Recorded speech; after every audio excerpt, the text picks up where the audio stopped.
अस्सलाम वालेकुम। आज अंडों से बनाएंगे एक मज़ेदार सा नाश्ता जिसे आप अंडा भुर्जी भी कह सकते हैं, अंडा प्याज भी कह सकते हैं। बहुत टेस्टी होता है। इसके इंग्रेडिएंट्स बहुत ही कम है लेकिन बहुत मज़े का है।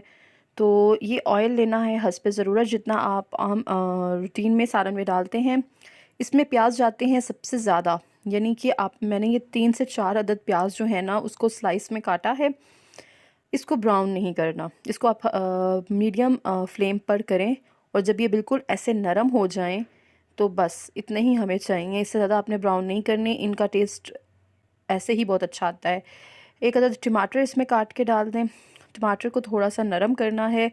टमाटर के साथ प्याज भी फिर ज़्यादा आपके नीचे नहीं लगेंगे। याद रखें कि इसके अगर प्याज ब्राउन हो गए तो ये आपको मज़ा नहीं देगा। एग रेसिपीज़ में ये आप को बहुत ज़्यादा मज़ा आएगा जब इसको आप बनाएंगे।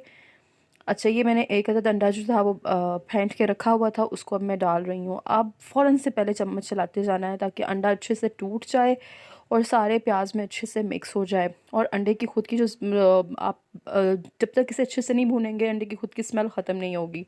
तो इसे अच्छे से भूनते रहें। बिल्कुल एंड पर आपने इसमें शामिल करने हैं मसाले। अच्छा, नमक डालना है हस्बे ज़रूरत, इसमें मसाले ज़्यादा नहीं जाते। लाल कुटी हुई मिर्च और थोड़ा सा धनिया पाउडर, और बस अब इसमें सिर्फ ये 3 ही चीज़ें डालनी हैं। बहुत मज़े का आता है। अच्छा, इसमें बिल्कुल जब आपका ये रेडी हो जाए ना, फिर आपने इसमें सब्ज़ मिर्चें डालनी है। सब्ज़ मिर्चों का इस अंडे में टेस्ट बहुत अच्छा आता है। मतलब ये रेसिपी इतनी ज़्यादा कोई आप कह सकते हैं मुश्किल नहीं है, इतनी ज़्यादा कोई टाइम नहीं लेती, लेकिन ये इंतहाई मज़ेदार बनती है। पराठे के साथ जब आप इस अंडे भुर्जी को खाएंगे ना तो आप रोज़ कहेंगे कि यही बने। एंड पे थोड़ा सा गरम मसाला स्प्रिंकल किया और ये हमारी अंडा भुर्जी जो है वो तैयार है।